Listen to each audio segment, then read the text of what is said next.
మీరు ఒక్కరే రాధాకృష్ణ గారు ఒక్క రాజశేఖర రెడ్డి గారే తప్పని నేను చెప్తే నేను ఒప్పుకోను. సరే మీరు ఇప్పుడు మీకు బంధువు అండి ఆయన. బంధువు గారు న్యాయంగా మాడదాం.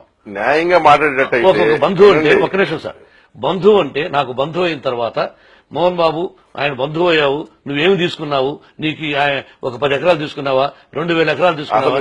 మీరు ముందు చెప్పండి, అసలు మీరు ఇష్టపూర్వకంగా చేసుకున్నారా, తప్పక చేసుకున్నారు కదా ఆ సంబంధం? పాపన వెరీ గుడ్. ఇప్పుడు చెప్తున్నాను, నా దృష్టిలో మన బిడ్డలు నేను ఎంత కష్టపడి పైకొచ్చానో అలాగే పిల్లలు కష్టపడకూడదు అని అనుకుంటాం ప్రతి ఒక్కరు.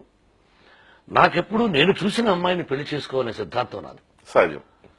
అది జరిగినప్పుడు వద్దన్నాను తప్ప అక్కడ రెడ్డిని, ఒక కమ్మని, ఒక కాపని, ఒక దళితుడని, ఒక బ్రాహ్మణుని, ఒక వైశ్యుడని కులాలు నాకెప్పుడు కులాల పిచ్చి. ఆ విషయం అడగబోతున్నాను. కులాల పిచ్చి మీలాగా నాకు లేదు.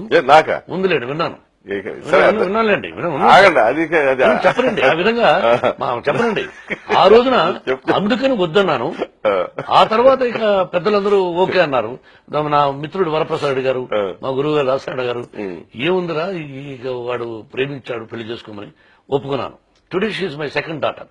ఫస్ట్ డాటర్ లక్ష్మి అయితే, రెండో డాటర్ నాకు విన్ని.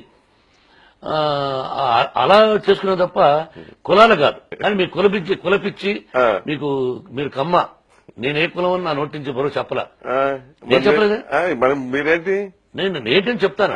మీకు అనవసరం, మీరు కాన్సెప్ట్ చెప్పాలి. ఓకే, చెప్తా. కాదు, మీరు కమ్మ వాళ్లకు కాపు కాస్తారని, కమ్మ వాళ్ళతోనే కలిసి ఉంటారని, కమ్మ వాళ్ళు వెనకానుంటారని ఆ కుల చిచ్చు, కుల జాడ్యం, కుల జబ్బు నా దృష్టిలో కుల గజ్జి అనేది హెచ్ఐవి లాంటిది. అది ఏ కులమైనా కానీ కాదు. అలా ఉంటే మా కులం వాడే గొప్పవాడు కావాలి, మా కులం వాడే కులం అన్నవాడు వాడు గజ్జి, హెచ్ఐవి లాంటి జబ్బు. మీకు హెచ్ఐవి అన్నగాని మీకు ఆ కమ్మ కుల గజ్జి ఉందని విన్నాను.